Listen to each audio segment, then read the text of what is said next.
Operation Dread Factor has released a couple of balancing changes that have mixed up the meta drastically, with a lot of operators that were once meta being significantly weaker than they used to be. So in today's video, I'm going to be doing a new and updated operator tier list. So make for sure you watch until the end to figure out where I place Fenrir. Where I placed him will surprise you. To start off the video, I'm going to be talking about Sledge. Sledge is definitely an S tier operator in my opinion.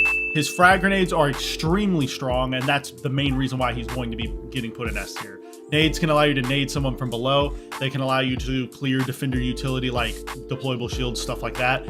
And also, he's obviously a vertical play menace. For a while, I used to think Buck was better than Sledge, but honestly, now I don't think that's the case at all. I think Sledge's nade single-handedly put him in S tier. Following up Sledge, we have Thatcher, which I believe also belongs in the S tier. I know a lot of people are starting to say that Thatcher isn't S tier anymore, but for me personally, I still think he's got to be S tier. He counters like 90% of the operators in Siege right now.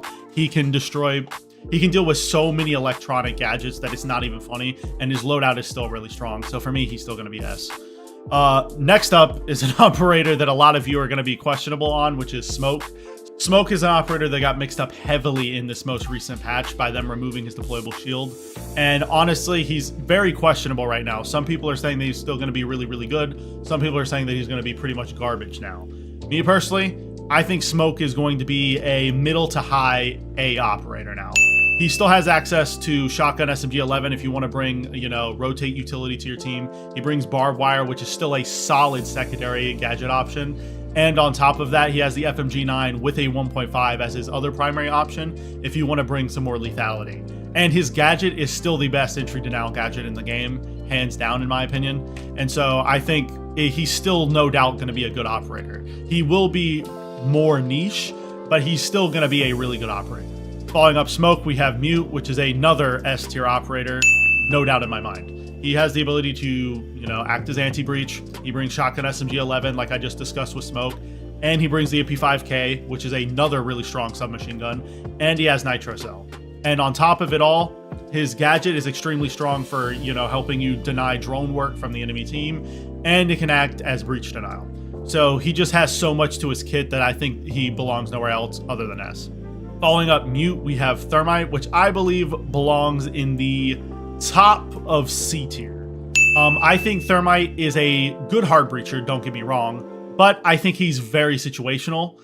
Thermite is only really useful on outside walls, because if you try to use him in inside walls, you'll just more than likely end up getting, swung by a defender in a hallway, or you'll get nitroed from below, and it just makes it a lot more risky for you to bring Thermite over someone like Ace for inside walls specifically. So to me, because of the fact that Ace brings added safety and he has a better gun, and also Hibana is just more versatile, I don't think Thermite can be any higher than. Following up Thermite, we have Ashe, which I'm going to be putting in the top of B tier. I think Ashe is a solid operator, but she's mainly just a fragging operator at this point. She doesn't bring a lot of utility outside of her 2 Ashe rounds, which are very strong. They allow her to clear, defender gadgets and stuff, but she isn't nearly as strong as Zofia. And so to me, she doesn't belong any way higher than the B tier. She's a good pick if you want to have, an operator with a good gun like the G36C with the 1.5, but her gadget just isn't enough. Following up Ashe, we have Pulse, which I'm also going to be putting in the middle of C tier, I think. Pulse is a very situational operator. He's very strong on the right bomb sites and on the right maps. Like, for example, Canal Basement is a really good bomb site for Pulse. He brings the 1.5 on the UMP. He has a Nitro Cell, the cardiac sensor, everything that's, you could pretty much want out of an operator for playing below on the attackers. And he also just recently got the deployable shield. But to me, I don't think the deployable shield change is going to make that much of a difference, but that's just me. We'll have to see how this ends up playing out in the live build, but most people are just going to still run the Nitro Cell, and it's not going to have any effect on him. He's overall just a solid operator. Following up Pulse, we have Castle, and Castle is definitely a high A operator for me. I use Castle in a ton of my strategies. If you guys watched my, every site setup on, the best bomb sites, I showed off Castle multiple times. I use him a ton. He is one of my favorite operators, which, a lot of people don't like playing Castle because his gun isn't great, but I love playing Castle. He brings so much to the team. He is an extremely strong asset for certain bomb site setups, which some people would make the counter argument that he's too situational. But for me personally, he brings secondary shotgun, UMP with the 1.5, which may not be the best gun, but it still is decent considering it has a 1.5. And he also brings prox alarms and bulletproof camera, which isn't awful. So to me, I think he's definitely going to be A tier because of how much utility he can waste from the attackers.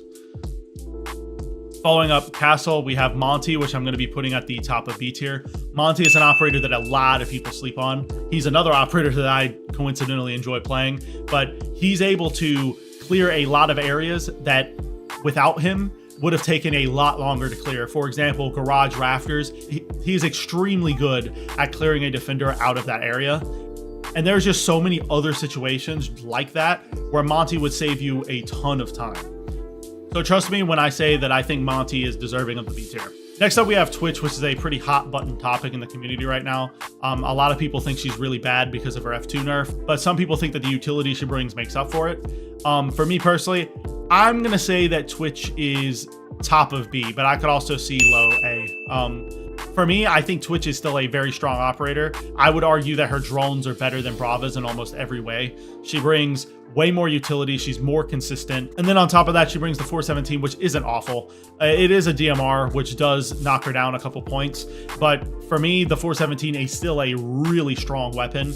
And it may not be as strong as like the F2 used to be, but from what I've heard on console as well, she seems to be a pretty strong operator. A lot of people are saying that the F2 isn't that hard to control on console. I don't know because I don't play. But for me personally, I still think Twitch is worthy of a B tier any day of the week.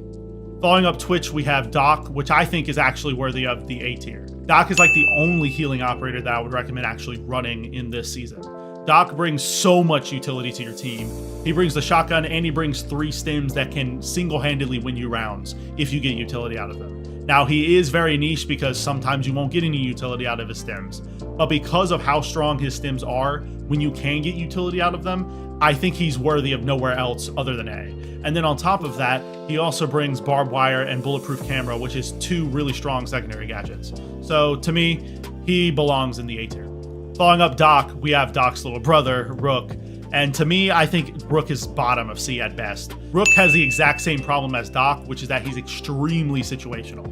Rook's armor can be useful in, very niche situations, but most of the time when you go down, they're going to hear the audio cue of you having Rook armor, and you're going to try to revive yourself, and they're just going to nade you or kill you. And so, to me, it's by far more niche to have Rook armor. Now, the extra health is a tiny benefit, but in a game with one-shot headshot, it's really not that big of a deal. And so, yeah, he may have a 2x on his MP5, and that may be, pretty good. But to me, I don't think any of that makes up for the fact that his gadget is just not even that useful in the slightest. Following up Rook, we have Fuze, which I think is worthy of a top of C tier placement. I think Fuze is a very strong operator depending on the bomb site. For example, Chalet Garage is one of his strongest bomb sites. You can use his cluster charges to create a ton of vertical holes above the bomb site, and then you can use those vertical holes to pressure the defenders below. But that's like, one bomb site out of, the 15 in the game. And most maps he's not that good on. So, and that's why I'm going to be putting him at the top of C tier instead of like low C or even D, because when Fuze is strong, he's very strong. But for every one of those rare situations, there's 10 or 20 of really bad situations where Fuze wouldn't have worked. So his gadget is decent, and he does bring a good kit along with it. But to me, his gadget is just too situational. Following up Fuze, we have Glaz, which I think is a extremely slept on operator right now. So I'm going to be putting him at the middle of B. Glaz can bring a ton of utility to your team. He has access to frag grenades, Gone 6, and smoke grenades, which all 3 of those are extremely strong for obvious reasons. And his ability to see through smoke is really slept on. You can use it to, protect the plant and hold off, defenders from rushing during a post-plant situation.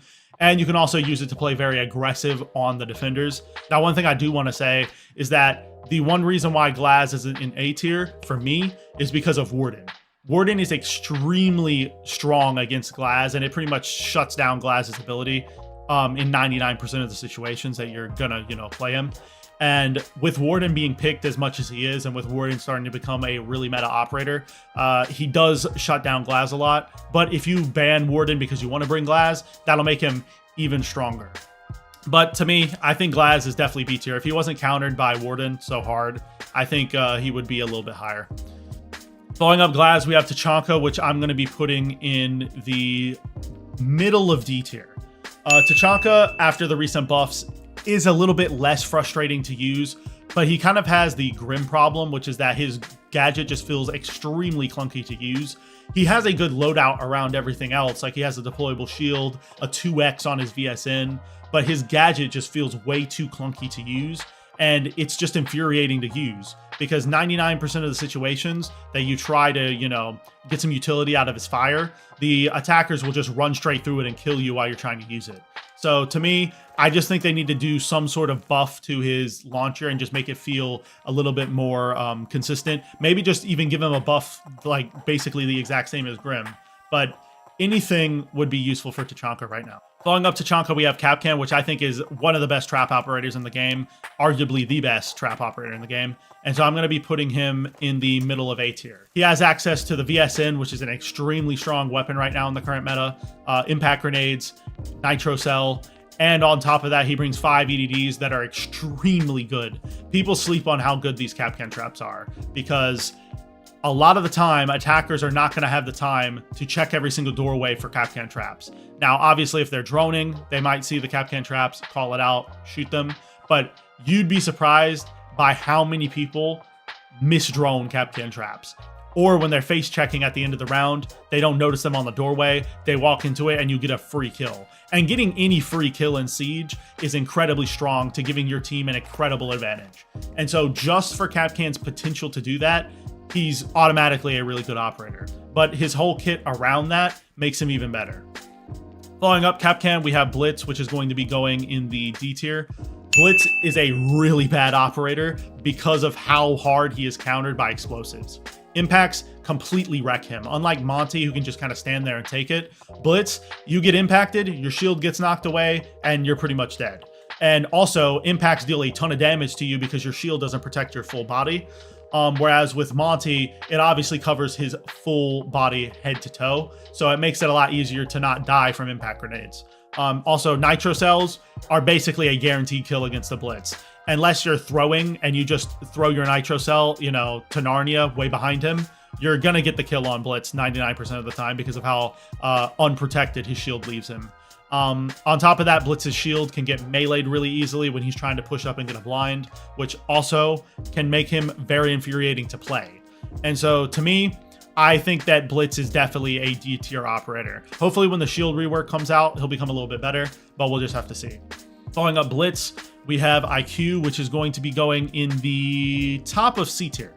IQ is an all right operator right now. She's not bad. She brings a good gun, you know, breaching charges, claymores, whatever. The secondary gadgets really aren't that great, but her gun is incredibly strong, and her gadget is really useful for dealing with a Solace if they bring a Solace, or to deal with, you know, a ton of trap operators, or to deal with a Valk or an Echo. Those kind of operators, IQ is a great op to pick against because of how hard of a counter she is to those operators. Specifically Solace, IQ is pretty much a must pick because you can see Solace through walls all the time, and you can call out the position of Solace constantly to your teammates and pick up some free kills. But the reason why I don't have IQ any higher than this is because outside of that, which is, you know, to counter specific operators, which is already very situational, she doesn't bring any other things in her kit. She doesn't bring EMP impacts, which if they gave her those, that would be incredibly good because it would allow her gadget and her EMPs to mesh well with each other. And it would also give her some additional utility to bring to the team. But she doesn't bring, you know, EMP impact. She doesn't bring secondary hard breach. She doesn't bring a Gone 6. She literally brings nothing to your team outside of the ability to see gadgets through walls. If Ubisoft gave her loadout a little bit of a buff, she would definitely be B or even A tier. But for right now, she can't go any higher than this. Following up IQ, we have Bandit, which I'm going to be putting in the bottom of A tier. Bandit is still a really good operator. A lot of people have the misconception that, you know, Bandit's dead now because Kaid exists, or that, you know, EMP impacts have been added to the game, or whatever you want to, you know, have it. But to me, Bandit is still a really good operator. Considering how much Thatcher is banned, it's really easy to get Bandit tricks off nowadays, because all they really have is, you know, EMP impacts or nades, which nading from below can be annoying for Bandit tricking. But outside of that, if they try to just bring EMP impacts and get the wall, or if they try to, you know, do something else, it can be pretty easy to just Bandit trick the wall. Also, he brings the MP7 and a Nitro Cell, which is extremely strong. So to me, he's got to be A tier. Following up Bandit, we have Jager, which I'm going to be putting in the bottom of S tier. I've considered moving Jager down to A before multiple times, and I think some of my old tier lists I have moved him down, but I've came to the conclusion that I still think Jager's worth of S tier, simply because his gadget is literally just a set it and forget it gadget that allows you to give a ton of utility to your team for free. There's literally no consequence to bringing Jager and just setting his gadget down and, you know, running to the other side of the map. You don't have to play on your gadget. You don't have to do anything with Jager. And on top of that, he brings a pretty fun gun for, you know, beginners, because it's low recoil and easy to hit headshots with.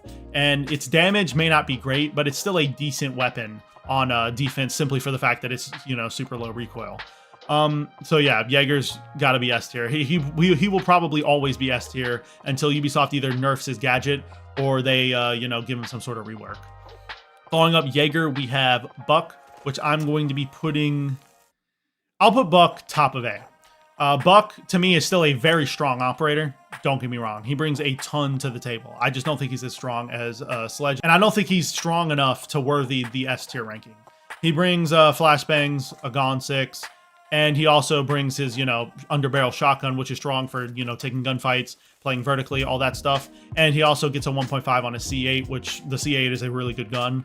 And so I'm not going to pretend like Buck is a bad operator. He's really not. I just don't think he's worthy of S tier, like I used to. He's still a, you know, really good operator, like I said, just not S. Following up Buck, we have Frost, which is going to be an S tier operator, 100%. She brings deployable shield, secondary shotgun, 1.5 on a good gun, and 3 frost mats that can be really strong for helping your team. Literally, she has everything you could possibly want, which is why I suspect Ubisoft is going to be reworking her and, you know, nerfing her to the ground. But for right now, she's you know, definitely up there as one of the best ops in the game. And an operator that isn't even close to being overpowered is Blackbeard, who's going in F tier. He brings paper mache shields as a gadget, which, you know, is already a problem. But then on top of that, his guns suck. And he may bring EMP impacts and flashbangs, but it doesn't make up for anything. He definitely needs either a rework or some sort of buff, but he's just terrible. Following up Blackbeard, we have Valk, which is S tier for obvious reasons. She's been S tier for seasons now. She has the ability to, you know, give your team a ton of extra cameras, which is incredibly strong. And she gets access to a Nitro Cell to allow her to, you know, use the intel off her cameras to get free kills. And she brings the MPX, which is low recoil, easy to hit headshots with. And it may not be the best gun, but it's still capable of, you know, dealing some really good damage to the attackers. And so to me, S tier is the only place she belongs. Following up Valk, we have Capitao, who I'm going to be putting in S tier as well. A lot of you may be surprised by this placement, but with how much sheer versatility Capitao can bring to the table, I think he's worthy of this S tier placement. He brings 2 firebolts, which can help you, you know, protect the plant, play aggressively on the defenders, whatever you want to do. You can clear someone out of a power position even. All of those situations are incredibly strong for his firebolts. And then his smoke bolts allow you to, you know, cover a rotation, cover a plant, all kinds of stuff. These two bolts basically make Capitao an extremely strong post-plant operator. And then on top of his smoke grenades that he brings to the table, he brings secondary hard breach charges, a Gon 6, and the M249 or the Para 308, which are both incredibly good guns DPS-wise. So to me, S tier. Following up Capitao, we have Caveira, which I'm going to be putting in the middle of C. I'm pretty sure in my last tier list, I put her in D tier, but my opinion has kind of changed on Cav slowly throughout this season. Caveira is a slept-on defender, I would say. I don't think she's good, but I think she can be useful in certain situations and, you know, certain niche strategies. Especially in the current meta we're in, where people, you know, aren't droning as often.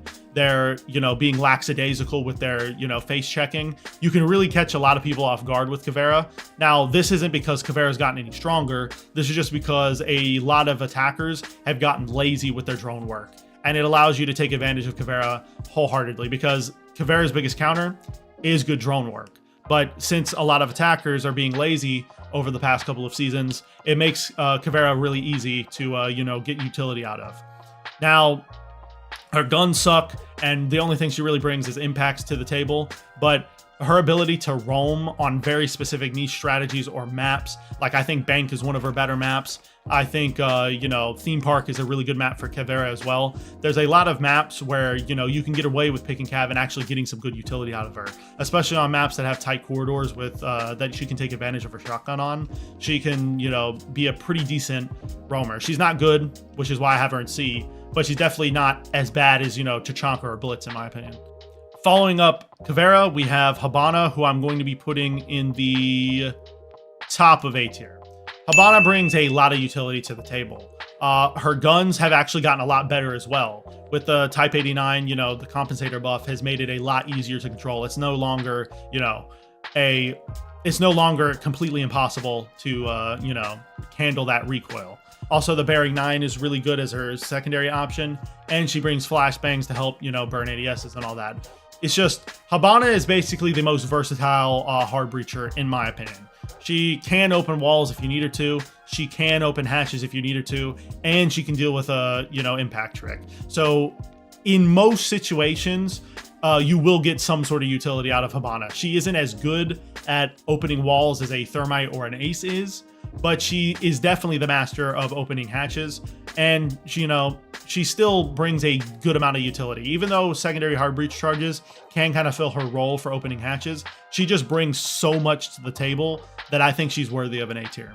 Following up Hibana, we have Echo, who I actually think is a really slept on operator right now. And this may surprise a lot of you, but I think Echo is worthy of a low A placement. Echo brings a deployable shield. He can bring a shotgun, which is one of the best shotguns in the game. He can bring the Bearing 9 as his secondary, which is a really strong machine pistol. And on top of that, he has his 2 Echo drones.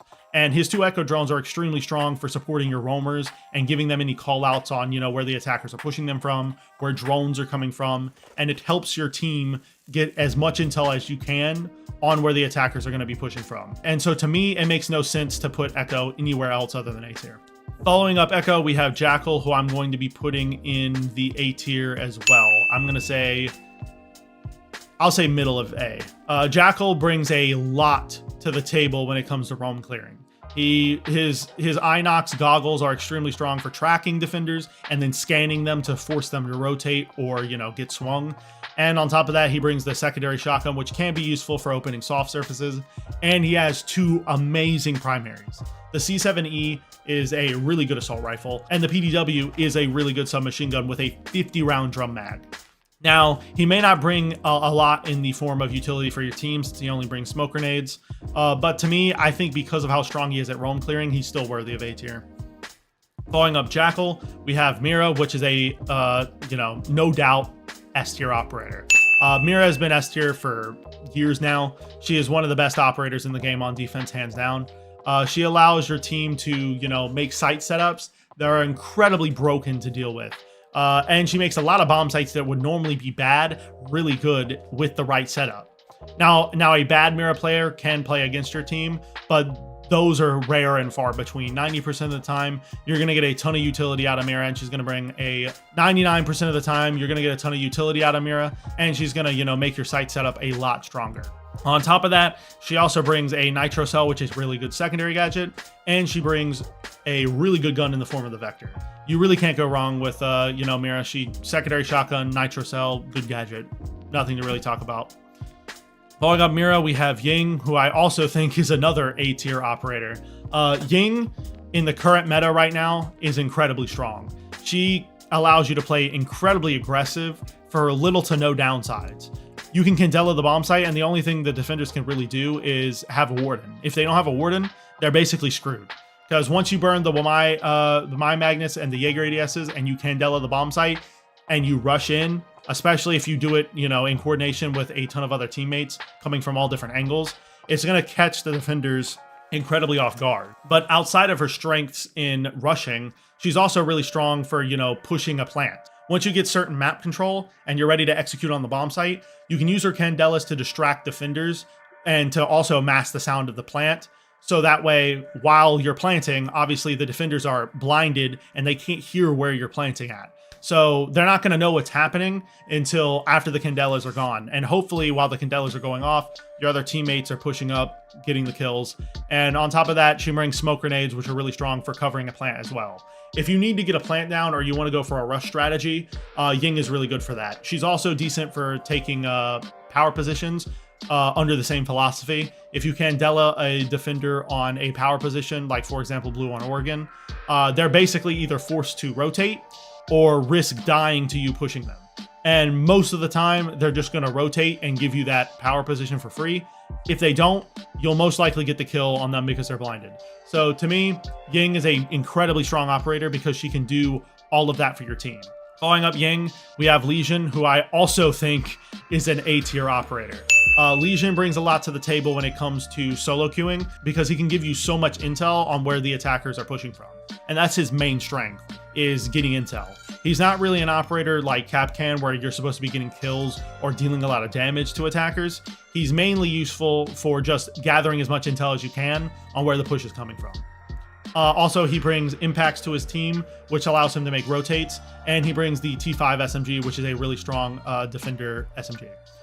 Following up Lesion, we have Zofia, which I'm also going to be putting in B tier with Ashe, but I'm going to be putting her top of B tier. I think Zofia is another decent operator. She's not crazy good, but she's not crazy bad either. She brings 2 stuns, impacts to help you, deal with some utility. And then on top of that, she brings her strong gun in the form of the M762. And she has a pretty good pistol as well. But the downsides to Zofia is that she's a 3 armor and that her secondary gadgets really suck. Her secondary gadgets are breaching charges and claymores, which are really not that great. You'd rather have someone with EMP impacts, flashbangs, hard breach charges, something. But Zofia doesn't bring any of that. She just brings probably 2 of the most useless secondary gadgets in the game. And just because of the fact that she has a couple of downsides, I don't think I'm going to be putting her in A tier. Following up Zofia, we have Ella, which I'm also going to be putting in the middle of B tier. I think Ella is going to get picked a little bit more now since Smoke lost his deployable shield, and I think Ella's a decent contender to take that spot. She brings decent traps, which can give you some intel, and to pick up some free kills on attackers that aren't expecting you to swing them. And on top of that, her Scorpion is stupid right now. With the Compensator, it is incredibly easy to control that gun, which it hasn't been that way in a very long time. And on top of that, her shotgun is actually very good on specific niche strategies. If you're wanting to play behind your shield a little bit aggressively, her shotgun with extended barrel can actually shred attackers. Taking all that into account, I think she's B. The main reason why she isn't higher is because her traps aren't the best. That's the only thing really holding her back, is that her traps are very niche and she doesn't get a lot of them. She's basically just an intel gathering trap operator like Lesion, but with way less traps. Following up Ella, we have Dokkaebi, who I'm going to be putting in the S tier, and I don't think a lot of people are going to be surprised by this. She just brings so much to the table. She can call defenders, hack their cameras. She brings EMP impact so she can help get a wall. She has Gone 6 to help, destroy utility. There's just so much that she has going for her. And then on top of that, she's a 3-speed. So you really can't go wrong with picking Dokkaebi on, really any lineup on any bomb site, really. Following up Dokkaebi, we have Vigil, who I'm going to be putting at the top of C tier. Vigil is a decent roamer, but the main issue with Vigil that I find is that you don't want to be hiding from drones when you're playing, defense. 90% of the time, you want to be shooting drones and getting rid of them so the attackers can't use them later in the round.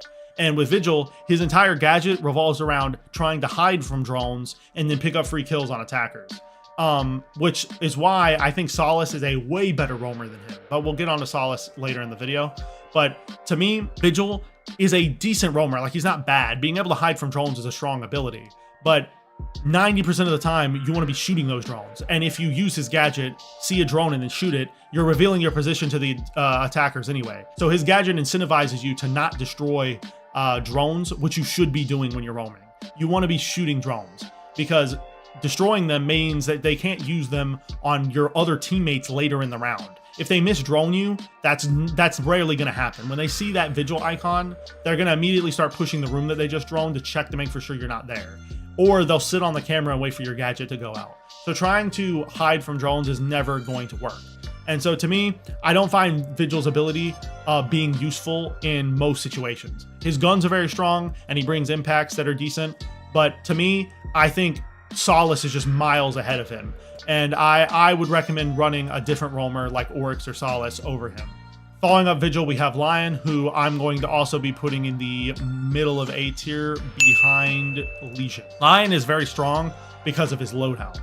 He brings a Gone 6, EMP impacts or flashbangs, and he brings a 50-round drum mag vector that is incredibly strong. Now, his gadget may be a little iffy, but to me, it's the most versatile roam clearing gadget because with Lion, you can pop it to counter aggressive play, to deal with roamers, or to site execute. They aren't nearly as strong for dealing with an aggressive team as Lion's are, as Lion's EE1D is. Because Lion's EE1D, when you pop it, it forces defenders to stand still and don't swing you. If they swing you, they're gonna get pinged and you're gonna know where they are and you're more than likely gonna kill them. So it incentivizes aggressive teams to play slowly. And it also allows you to prevent refrags in a lot of situations. Because if you pick up a kill on one of the defenders and then your teammate pops an EE1D, it now forces the defenders to slow down and not try to get the refrag on your teammate. And so to me, this is an incredibly strong gadget, loadout, combination, and everything. Just to me, I don't think he's a master of anything. I just think he's incredibly versatile. Next up after Lion, we have Finka, who I'm going to be putting in the C tier. Finka is another operator that has kind of a, iffy gadget. She can heal her teammates and she can revive her teammates, but, you're not going to be healing for that much because her surges don't provide that much healing capability. And her revive mechanic is probably her strongest aspect, but it's rarely usable because either you've ran out of surges by then, or when you pop it, your teammate just dies immediately after you do it. So to me, her gadget's very niche, and the only thing she really has going for her is her loadout, which she brings flashbangs and Gone 6, which that's a very strong combo, but her spear has very high recoil. A lot of newer players struggle with the spear, and her LMG is just basically garbage, and the sausage is just a meme pick entirely. So she doesn't bring that many good guns to the table. The spear is a pretty decent gun statistically, but a lot of people struggle with controlling it. And so to me, considering her pretty niche gadget and her, decent loadout, I think she's worthy of C tier at the most, top of C tier. Following up Finka, we have Alibi, who I'm going to be putting at the middle of B tier behind Glaz. Alibi just recently lost her deployable shield, which is going to make her a lot more niche. She still brings a secondary shotgun though, a really strong weapon, and she brings 3 decent traps. I think Alibi is mainly going to turn into a roamer now, where you're going to pick her, to make some rotates for your teammates, and then you're going to go off and roam with a really strong gun. To me, I don't think Alibi is bad necessarily. She just isn't going to be extremely strong anymore. Following up Alibi, we have Maestro, who I'm going to be putting at the middle of B tier. Maestro is incredibly strong. Don't get me wrong. Maestro, in my opinion, is arguably A or even S at his strongest. But the problem with Maestro, and the reason why I have him so low on this tier list, is because of the fact that he is countered by so many operators. EMP impacts, meleeing his gadget even, Sledge, nades, any sort of other explosives like, Ash, Zofia. Brava can hack his cams and then turn it against your team. There's just so much that counters Maestro that it makes it very hard to get a utility out of his gadget before it inevitably gets destroyed. Oh, and I forgot to mention, Gone 6 counters it too. So most operators have something that can deal with Maestro's gadget. And that makes Maestro's gadget a lot harder to recommend in the current meta. Back when he was really strong, the reason why he was so strong is because attackers struggled to, counter his gadget because there wasn't a Gone 6 or EMP impacts back in the day. But now that those things exist, it makes it a lot harder to bring Maestro. Then not to mention, he now has a pretty much hard counter, which is Bravo. Next up after Maestro, we have Maverick, who I'm going to be putting at the bottom of C tier. I think Maverick is a decent hard breacher, but the problem with Maverick is that he's just extremely niche nowadays. He doesn't have nades anymore, which makes him very hard to, use or recommend because he can't get a wall open on his own. And on top of that, he can't use them to, nade from below or deal with any utility. So the only thing he really brings is his blowtorch and flashbangs. His blowtorch is decent for, making murder holes or whatever, but trying to Mav open a wall is time consuming. And on top of that, you'd most of the time just be better off bringing a Thermite or Hibana or even Ace, because Maverick's holes still leave a soft wall behind, which means you're now going to have to waste a Zofia charge or a Ash charge, or have Sledge come over and sledgehammer the wall, or have Buck get the wall open, which is going to waste even more time and waste even more utility. So to me, Maverick is a very niche pick that you should only be running on, certain bomb sites, like maybe Throne on Theme Park, or maybe to get hatches open on Bank. But most of the time, you'd be better off picking any other hard breacher. The only thing that's good about Maverick is his strong gun and flashbangs. Following up Maverick, we have Clash, which I'm going to be putting at the top of D tier. Clash can be useful on, very, very niche strategies or against very aggressive teams, but overall, she just has way too many counters, and she's extremely difficult to play. Extremely difficult to play. 99% of the time, when your teammate is picking Clash, they're not going to know how to play Clash, and you're just going to get wrecked. So to me, I think Clash belongs in D tier, and I'd put her at top of D because I don't think she's as bad as like Tachanka or Blitz or other operators I'm going to put here, but she's still not good. Following up Clash, we have Nomad, who I'm going to be putting at the top of B tier. I think Nomad is overall a really average operator. She brings 3 air jabs, which are decent for, dealing with a flank or a run out or whatever. But I've discussed this many times in my videos. The main downside to Nomad is that people can just crouch under your air jabs and shoot them. Obviously, they're going to have to leave themselves very vulnerable to do this. So if you don't have anyone watching her air jabs, then they'll be able to do it. But if you have someone watching it, you can still pick up the kill. But the main issue that I have with this is that now to use Nomad for the use that she's meant to be used for, which is watching the flank, you have to have someone else watch the flank for you. Or you have to set up a cam near the flank so you know that the defender's about to come up the staircase. It's just, to me, Nomad is good for, slowing down a flank, but it's never going to stop a flank. And it's also good for warning you about a flank, but that's about it. You're not going to be able to, just completely shut down a flank or get a free kill every time someone flanks. And the main reason why I'm putting Nomad here, honestly, is because I think Gridlock just brings more to the table, which I'm going to talk about here in a minute, because obviously she's the, one of the next operators coming up. But I just 99% of the time rather have a Gridlock. Moving on from Nomad, we have Kaid, who I'm going to be putting at the middle of S tier. Kaid is undoubtedly the best breach denial operator. He has the TCSG, which is an extremely strong shotgun, allows you to make head holes, foot holes, whatever you want. And it also has magnification sights, allowing you to take gunfights from a range. Or he has the AUG, which is an all-right submachine gun if you want an automatic weapon instead of the TCSG. And he brings Nitro Cell. And on top of that, he brings his Electroclaws, which is the only gadget in the game that can electrify a hatch. And they're also really strong for getting walls because it allows you to get 3 walls at a time. Considering how much he can do and how versatile he is, he belongs in S, undoubtedly. Following up Kaid, we have Gridlock, who I'm going to be putting in the middle of A tier. And it's going to be for the reasons that I just discussed when talking about Nomad. Gridlock brings 4 track singers instead of 3, which means she can cover 1 extra area. She brings a better gun, I would say, which is the F90. She brings a secondary shotgun or a Gon 6. She brings smoke grenades. She brings EMP impacts. She brings so much more utility to your team. And on top of, her being able to watch a flank, her track stingers are also useful for masking the sound of a plant. You can actually use her track stingers when you go for a plant and throw them into the bomb site, and because of how loud they are, the defenders won't even hear you planting. And this can actually cause a lot of defenders to just not even bother throwing nitro cells or anything because they don't even know that you're planting. And this can, be really strong for covering it. That in combination with her smoke grenades makes her even better at securing a plant down. And so, to me, considering how wide and vast her loadout is compared to Nomad and how much she can do, she belongs in A tier over Nomad. Following up Gridlock, we have Mozzie, who I'm going to be putting at the top of B tier. I think Mozzie's a very good operator. He's not bad by any means. The one downside of Mozzie isn't even his gadget. I think his gadget is really strong, especially now that, Brava and Flores are starting to become picked a lot. But the main downside to Mozzie is that his loadout just absolutely sucks. I'll be totally honest. The Pizza and Roni is a really solid submachine gun, but it has 15 bullets in a magazine. It still has the 1.5, which is good. If it didn't have that, it'd be useless.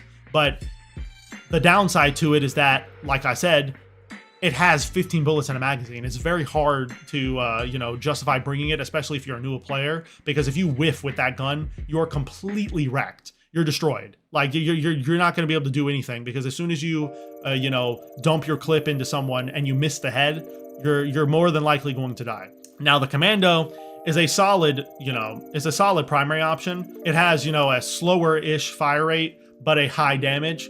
But to me, it's still not that great. Like, it's not a good primary, but it's not bad either.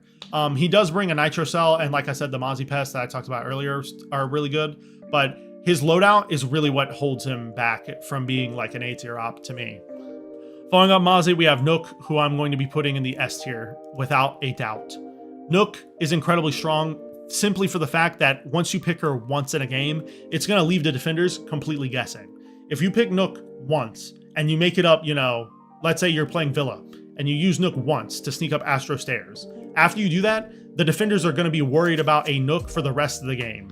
They're going to be constantly having to, face check doorways. They're not going to be able to trust their own camera's intel, which makes Nook incredibly strong, because making the defenders second guess their camera intel is undoubtedly going to be strong, because you don't even have to pick Nook to get that kind of value. All you have to do is pick her once, and you're going to get that value for the rest of the game. On top of that, she brings frag grenades, which I've talked about multiple times on the channel. They're just incredibly busted right now. Incredibly busted. They're by far the best secondary gadget in the game on attack. And she brings the FMG9 SMG with a 1.5, which is a really good submachine gun. It's very hard to control, and so for newer players, I wouldn't recommend this operator, but the FMG9 is still a really good gun if you can control it. So to me, undoubtedly S tier. Another operator that's going in S tier is Warden. Warden is incredibly strong in this current meta because of how rush heavy and how frag heavy this meta is. I've said this before on the channel. I don't think we're necessarily in a fragging meta. I wouldn't classify this as a fragging meta, because I still think you can get away with, strategy and all that.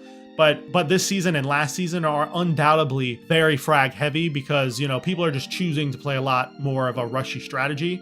And so bringing a Warden allows you to shut that down, because if they try to, flashbang the bomb site and then rush in, your Warden will counter that. If they try to smoke plant with a Glaz or a Monty, you'll be able to counter that as well, because, Warden can see through the smoke, and he also brings a nitro cell to deny the plant through the smoke, and to deny the plant through a flashbang or through Ying Candelas or whatever. And on top of that, he also brings a deployable shield if you want to bring that, which is an extremely strong resource for your team. Yeah, just taking all of that into account, he's definitely S, undoubtedly. Following up Warden, we have Amaru, who I'm going to be putting in the bottom of C tier. Amaru can be decent for, a one-off rush strategy, and that's why I put her in C tier, because you can pull off some pretty incredible plays with Amaru. But if a team allows you to do this, they're more than likely, throwing, because they should hear you Amaru through a window, give the comms, and then they should be able to just shut you down as soon as you try to go through the window. Amaru in ranked especially is going to be a, decent operator to pick once a match or once every, couple matches. But you don't want to be picking her throughout the game, because, like I said, she's incredibly obvious, especially after you pick her once. They're going to start picking operators like Frost and stuff to counter you. And so you want to be, rarely using Amaru. She does have a decent loadout, actually, with the G8 A1, which is one of the best LMGs in the game, arguably. And she has the SMG-11, a secondary shotgun, I believe. And she has, hard breaches and flashbangs. So to me, I don't think Amaru is, a bad operator loadout-wise. It's just the way you're meant to use her. It, encourages a very rushy playstyle, which isn't going to work a lot of the time. After Amaru, I'm going to be talking about Goyo. Goyo is going to be going in the, I'm going to say top of B tier. Goyo is a strong area denial operator because of the fact that his Vulcans can, stay alive for 20 seconds. 20 seconds of fire is stupid. That's an incredibly long amount of time for any sort of area denial operator to last. And he also brings the Vector with a 1.5, which is really strong, and the TCSG, which I talked about earlier on Kaid. The only downside to Goyo is that your Vulcan canisters can be used against you. If the attackers take the bomb site and they use the Vulcan canisters against you, it basically allows them to secure the plant, because you're not going to be able to run through fire and then live, because the attackers are going to be watching their doorway. So if you run through the fire, they're going to hear you and dome you. So That's the one downside to Goyo, is that if the defenders, you know, take the bomb site, or they take a certain part of the map where you have Vulcan canisters set up, they can use them against your team, which honestly is one of the main reasons why I don't have him like an A tier. Following up Goyo, we have Kali, which I'm going to be putting in the middle of D tier. Kali is incredibly bad, especially in this meta. Her whole ability has basically been outclassed by everything else in the game. You need to be able to destroy hard utility. Just bring operators with Gone 6 or bring Zofia and Ashe. If you need an operator to clear you know, stuff off a wall like the Bandit charge or Kaid charge, just bring Thatcher or bring EMP impacts. There's rarely an opportunity where Kali is going to be more useful than some other operator in the game. Even an operator like Castle, which is one of the operators she counters the hardest, Hibana can do the same thing, and Hibana will bring more utility to your team and better guns because she actually has a primary assault rifle, which Kali Sniper is incredibly frustrating to use. You can hit shots sometimes in, you know, an operator's arm or on their leg, and it's just not going to one-shot them. And Kali Sniper not being a consistent one-shot, no matter the body armor and no matter the part of the body, makes her incredibly frustrating to use. She does bring a decent secondary submachine gun, but it's not enough to make up for the fact that she doesn't have a primary automatic weapon. And so D tier, 100%. Following up Kali, we have Wamai, which is going to be another S tier operator. Especially now that Wamai has the 1.5 on the MP5K again.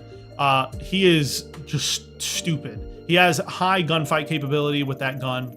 He has a really strong gadget because it counters Capitao, and it also, you know, allows you to counter all the typical projectiles like frag grenades and stuff. And he also brings impact grenades to allow you to, you know, set up the bomb site and help out your team. But with all of that into account, I think Wamai is worthy of an S tier. I think the one thing that was holding him back from a lot of people putting him in S tier in previous seasons was the fact that his, you know, he didn't have the 1.5 anymore. But to me, now that he has the 1.5, no question, S. After Wamai, we have Iana, which is another S tier operator. I don't think anyone's going to argue against me putting Iana in S tier. She brings frag grenades, which we all know. We've heard the spiel 100 times. Frag grenades are busted. Her gadget gives her infinite drones throughout the round, which is really strong for gathering intel. And she brings one of the most popular guns in the game, the G36E, with a 1.5. S tier. Next up after Iana, we have Oryx, who I'm going to be putting at the top of the B tier. The main reason why he's here and not an A tier is because he lost the 1.5. It's just that simple. He still has high fragging capability because he has the T5 SMG, and he's still really strong for roaming because he can just break through walls at, you know, any given time. So it allows him to get away from attackers that are trying to pinch him. And he can also just jump up between floors as well. So when they drone him out, he can now switch a floor, and now the attackers have wasted their time droning him out. He also brings a secondary shotgun to help him, you know, make rotates or head holes for his team. And he can also just Ramadash rotates for his team. Following up Oryx, we have Ace, who I'm going to be putting in the S tier as well. I think Ace is the strongest hard breacher in the game right now. No question in my mind. Ace can counter a bandit trick pretty easily because of how quickly his Ace charges deploy. And on top of that, he brings a really strong gun with the AK-12. And he's a lot safer of a hard breacher than someone like Thermite because he can throw them from a distance. Now, his secondary gadgets aren't the best, but that doesn't really matter on a hard breacher. Most of the time, you're picking a hard breacher for their actual gadget itself. And so I'm not going to really knock Ace's points for his secondary gadget. But considering that Ace is probably the most versatile hard breacher with a really good gun, I think he's S. Next up, we have Melusi, who I'm going to be putting at the top of C tier. This is going to be surprising by a lot of you, but the reason why I'm putting Melusi here is because I just find her completely frustrating to use. She's an incredibly boring operator to play, and she's mainly just carried by her gadget. Her gadget is really good. I think it's one of the best traps in the game, but her guns suck. The fact that she doesn't have a 1.5 on the MP5, you know, now, to me is incredibly dumb because she's a 3 armor, and she doesn't have any magnification sights on the 1.5, and she doesn't have any magnification sights on the MP5 at all, even though she's still a 3 armor. If Ubisoft were to, you know, buff her guns in some way or give her something else to go along with it, I could recommend Melusi and think that she's, you know, a stronger operator. But to me, she just isn't strong enough to warrant putting her, you know, in B or even A because her guns just suck. And with a meta oriented on, you know, good guns and fragging capability, Melusi just ain't it. Next up, we have Zero, who I'm going to be putting at the bottom of B tier. Zero's gun is really strong, undoubtedly. He has the SE3000, which with extended barrel still does 50 damage, which is stupidly strong. And also he brings the MP7 with a 1.5, which is another really decent primary option. And he brings a Gon 6 with hard breach charges as his additional options in his loadout. All that is incredibly strong. Everything in his loadout is good. The one thing holding him back is his gadget. Zero's cameras can be useful, but they're just simply too niche. You can use them for watching a flank or, you know, for checking a room or something like that. But to get the maximum amount of utility out of them, you need to have someone sitting on those cams all the time. Like if you set up 3 flank cams, someone's gonna have to be sitting on those 3 flank cams to watch your flanks, which basically means that to get utility out of his gadget, you have to have someone watching his gadget the whole time. And in a meta as frag heavy as this meta is, I hate to keep saying this, but in a meta that is very oriented around fast gameplay and getting a lot of kills, Zero just doesn't work out very well. I still think he's a good operator, and I don't think he's bad, which is why I didn't put him somewhere like C tier, but he's just not crazy strong either. Following up Zero, we have Aruni, who I'm going to be putting at the bottom of A tier. Aruni's a solid operator. She has the ability to make head holes for a team with her punch. She doesn't have to bring a gun to do that. And she also, her Aruni gates are incredibly strong for, stopping projectiles from the attackers or even denying entry in some situations. The one thing that, holds her back from being any higher, like, S tier or something, is the fact that she doesn't have a really good, automatic primary. She has the P10, but it's not great, like I discussed. And also the fact that Brava just recently came out, and Brava is a completely hard counter to Aruni as well. Because if Brava hacks the Aruni gate, it's now the attacker's Aruni gate, and the only way you can walk through it without taking damage is to throw a projectile through it. Now, this does rarely play in Brava's favor, because there are some situations where Brava hacking your Aruni gates can actually hurt her more than help you, more than help her. But it is still a counter that you have to keep in mind. But like I said, Aruni's still a very strong operator. Her DMR is really good, her gadget's really good, and she brings a ton of, utility by being able to make rotates. Following up Aruni, we have Flores, and Flores is a very meta operator right now. He can destroy a ton of utility with one single drone if played properly, and on top of that, he brings flashbangs and a strong gun in the form of the AR-33. You really can't go wrong with picking Flores in 90% of situations because he counters pretty much every gadget in the game. The only thing he can't counter is anti-drone gadgets like mutes and stuff. But everything else he can counter because he's an explosive. And so to me, I think considering that Flores at a minimum is going to destroy 4 pieces of hard utility, sometimes more than that, he's worthy of a pick in most rounds. After Flores, I want to talk about Thunderbird. The recent nerf to Thunderbird has completely killed her. She no longer has impact grenades, she no longer has a nitro cell, and her gadget may recharge quicker, but it having less health is going to hurt you in 99% of situations. Following up Thunderbird, we have Osa, who I'm going to be putting in the middle of A tier. Osa is strong because her shields allow you to play the post plant extremely well, and it also allows you to hold safe angles to, protect your teammates while they're pushing other things. Like, let's say you get the main breach open, you can set up a shield outside the main breach, sit behind it, and you're basically completely protected. The only thing the defenders can really do to get rid of you is nitro cell you or impact you, which if they go to do that, you can swing them and get a free kill. So by just setting up an Osa shield in a strong power position like that, you can just sit there, and by you just sitting behind the shield, it forces the defenders to not rotate, because if they rotate, they're at risk of getting shot by you. On top of that, she brings EMP impacts to aid in getting a wall open, which is, strong considering that one of her strongest positions to be played on is outside of a breach with her, Osa shield setup. So that's a really strong aspect of her kit. On top of that, she also has a really good gun in the form of the 5.56 assault rifle, which is Thermite's AR, and the PDW SMG, which was, Jackal's SMG, which both of those guns are really good as well. So you really can't go wrong with Osa. She's very, very strong. Next up, we have Thorn, who I'm going to be putting in low B tier. I think Thorn is a very slept-on defender. I know you guys have probably heard me say this a couple of times already, but the fact that she has a deployable shield, the M870 shotgun, a secondary SMG. Her Thorn gadgets are actually incredibly slept on. Like, they're actually good traps, in my opinion.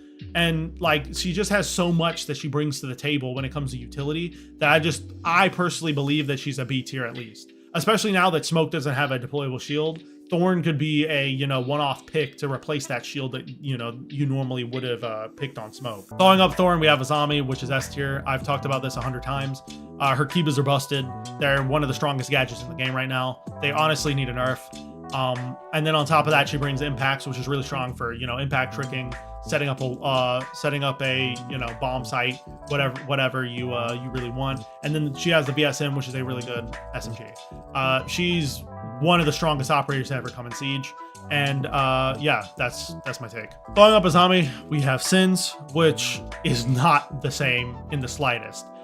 Sins is a decent operator, but they're not great either. To me, Sins' strength is, you know, getting a plant down or trying to cut off lines of sight so you can, you know, get aggressive on the defenders, which some of her strongest maps are, you know, like Villa, or even I would argue Theme Park is one of their strongest maps as well. Next up, we have Sins, who is going in the top of C tier. They are mainly at the top of C because of their ability to cut off rotations or, you know, set up a plant in the bomb site. But the main issue with Sins is that they're countered by a lot of operators because Impacts counter them, Nitro Cells counter them, Warden counters them. And on top of that, Sins' gun sucks. Sins' POF-9 is one of the worst assault rifles in this game, hands down. Its damage sucks. Its recoil is not great either for how low its damage is. And on top of it all, the only thing going for it is the fact that it has magnification sights. That's literally it. So to me, the POF-9 is garbage. The 417 is a really good DMR. But do you really want to pick a DMR over an assault rifle? Most of the time, you're not going to want to do that. So Sins is just very niche in that aspect. But another part of their loadout that's pretty decent is the fact that they have secondary hard breach and that they have Gone 6. But to me, none of that makes up for the fact that their primary suck and that their gadget is pretty niche. Following up Sins, we have Grim, which I actually think is a very opposite situation. I think one of Grim's strongest aspects is his loadout. Grim has a secondary shotgun, a really strong primary weapon in the form of the Commando, which, you know, still deals 50 damage with extended barrel. And the gadget that Grim has is really bad. The problem with Grim is that Grim's gadget, even after the buff, is extremely niche. It's useful for, like, you know, face checking a room if you want to gather some intel on, you know, where someone is.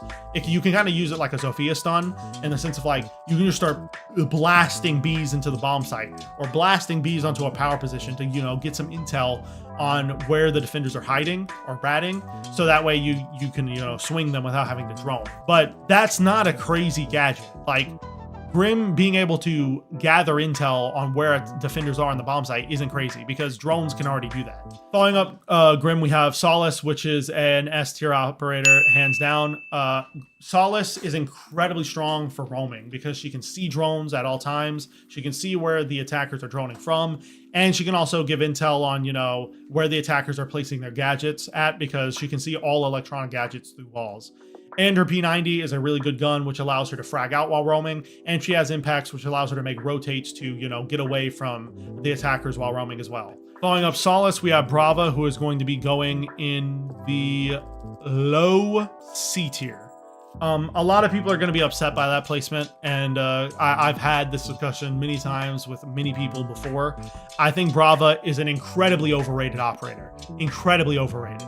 The main reason why Brava's drones just suck, in my opinion, like absolutely suck, is because most situations you'd be better off picking a Twitch or a Flores and you get more utility out of Brava.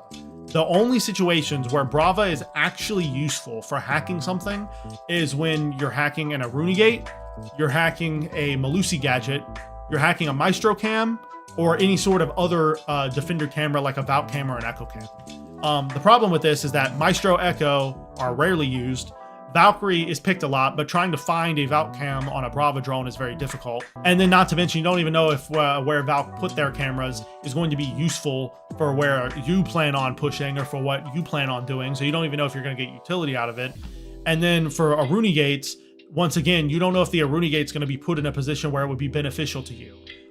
If it's on a side doorway, it might be pretty decent. But outside of that, you're not going to get a lot of utility out of the Arena Gate. If it's on like a head hole or something, yeah, good luck getting utility out of that one. Then, on top of that, with the Melusi gadgets aspect, all the defenders have to do is as soon as they shoot your Brava drone, walk into the radius of the Melusi gadget and shoot it. There's a lot of situations where Brava's drones just really aren't that crazy for hacking gadgets. Now, what a lot of people say is, yeah, well, Brava's drones, when you hack, defender gadgets, defenders are going to shoot their own gadgets, so it's going to destroy those gadgets. Yeah, but then why wouldn't you pick Twitch? Twitch is, in my opinion, her drones are by far better than Brava's. It's not even close. It's not even close. Brava's gadget's issue is that it's extremely niche. It's incredibly loud, incredibly hard to get utility out of, and it's only really useful against very specific operators. Kapkan is another operator that she's useful against, but once again, if the defenders are intelligent, they'll see the hacked icon on the Kapkan trap and know that it's been hacked by Brava and just shoot it. So yeah, in ranked, you're not going to get a lot of utility out of Brava, at least in the elo that I play at. Every time I've ever seen someone pick a Brava or I've picked a Brava, it's never worked out well for them. So to me, that's why I'm going to be putting Brava in C tier. She may have a good loadout and everything with a really strong gun like the Para 308 and stuff, but it's just really not that crazy. And then following up Brava, we have Fenrir, the new operator. I don't have a Fenrir icon on this tier list, so I'm just going to show you where I'd put them by using Blackbeard. Fenrir, in my opinion, is going to be a top of A tier operator, like somewhere in this area. Fenrir as a trap operator is incredibly strong because he can give you intel on where the attackers are pushing from, like a Lesion. You can just throw his gadget around the map and it'll warn you when an attacker walks into the radius of that gadget. Then on top of that, if you swing attackers while they're in the radius of that gadget, they're basically screwed because they can't see you. The only thing they can really do is just pre-fire the doorway that they're in, or pre-fire where they think you're going to be coming from, and just hope that they headshot you through the oblivious, effect that they're in. On top of that, Fenrir's gadget affects your hearing a little bit, so it makes it harder to hear where the defenders are coming from because you constantly hear voices while you're in the radius of the gadget. The one thing that I will say holds Fenrir back is the fact that his gadget only has 3 charges, meaning that basically he only has 3 traps because he can only have 3 active at any given time, and if one gets destroyed, he now only has 2 of his charges. So this makes it very hard to, switch a Fenrir gadget from here to here, because if someone notices that this Fenrir gadget is here and they've shot it already, you lose that charge. And so now you're going to have to deactivate a different Fenrir gadget to activate this one. And it just makes Fenrir very annoying to play and very, unintuitive. So a lot of people have been asking for, them to just give Fenrir 5 of his charges, so that way he could keep all of them active at one time if he wants. And he can, just toggle on and off different ones from the bulletproof state to the active state. But outside of his gadget, which is very strong, it's one of the best traps in the game in my opinion. He also brings the MP7, which is a really good gun. It's one of the best defender guns in the game, I would argue. And on top of that, he brings a bailiff to the table, which allows him to make rotates for the team and all of that. And he brings barbed wire. He just brings a lot of utility on top of bringing a really good gadget. The one downside to his gadget, another downside to his gadget that I forgot to mention, is that in solo queue or in uncoordinated teams, like if you're duo queuing or whatever, it's going to be very hard to use because you're not going to have intel on where the attackers are pushing from. So you're going to have a hard time, knowing when to switch from this trap to this trap. But for the most part, if you're, excluding solo queue, he's going to be an incredibly strong operator. Anyways, that wraps up today's tier list. As always, these videos are strictly my opinion, and if you disagree, feel free to leave your takes in the comments down below. If you enjoyed today's video, I make Siege content just like this twice a week, so go subscribe to the channel and follow me on Twitter if you don't want to miss the next upload. Also, if you want to see more of me, go over to my Twitch and drop me a follow. I'll be streaming 2 hours after this video goes up, so come and stop by. If you want to watch another video just like this one, a video will be popping up on your screen right now, and I'll see you next time, friends, and peace.